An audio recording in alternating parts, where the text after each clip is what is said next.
নতুন বাংলাদেশে আবার প্রতারণার রাজনীতি দেখতে চাই না বলে মন্তব্য করেছেন নোয়াখালী ৬ আসনের সংসদ সদস্য হান্নান মাসুদ।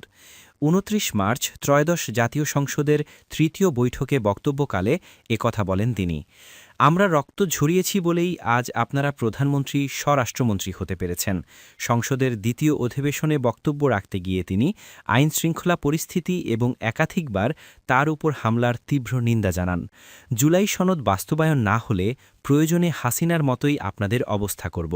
অন্যদিকে জাতীয় নাগরিক পার্টি এনসিপির যুগ্ম আহ্বায়ক সারোয়ার তুষার বলেছেন, সংবিধানের দোহাই দিয়ে গণভোট বাস্তবায়নে কুতর্ক দিচ্ছে বিএনপি।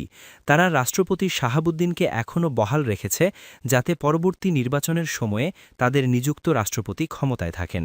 এটা জনগণ বোঝে। বিকেলে রাজধানীর বাংলা মোটরে দলটির অস্থায়ী কেন্দ্রীয় কার্যালয়ে মহান স্বাধীনতা দিবস উপলক্ষে বিশেষ আলোচনা সভায় তিনি একথা বলেন। তিনি বলেন, বিএনপি জুলাই সনদের পাশাপাশি নিজেদের দেওয়া ৩১ দফার কথাও রাখছে না।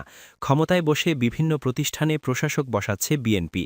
স্থানীয় সরকার নির্বাচনের আগে পুরো প্রশাসন দখল করে নিচ্ছে তারা। সাংবিধানিক প্রতিষ্ঠানে নিজেদের দলীয় লোক বসানো হবে না, এটা তো আপনাদের ঘোষিত ৩১ দফাতেও ছিল। জুলাই সনদের কথা তো বাদই দিলাম। সারোয়ার তুষার বলেন, বাংলাদেশের ইতিহাসে প্রতিটি রাজনৈতিক পালাবদলে বিএনপি বেনিফিটেড হয়েছে। তবে প্রতিবারই তারা জনগণের প্রত্যাশা পূরণ করেনি। এবার রাজনৈতিক দলগুলো বিএনপিকে ভরসা করেছিল, কিন্তু বিএনপি অন্যান্য রাজনৈতিক দলের সঙ্গে বিশ্বাসঘাতকতা করেছে, গণভোটকে আদালতে তুলেছে।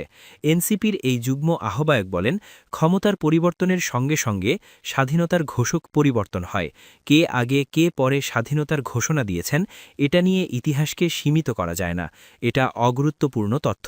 তবে আমরা এই আলোচনা নিয়েই বিভক্ত হয়ে যাই। সরকার পরিবর্তন হলেই ঘোষক পরিবর্তন হয়ে যায়।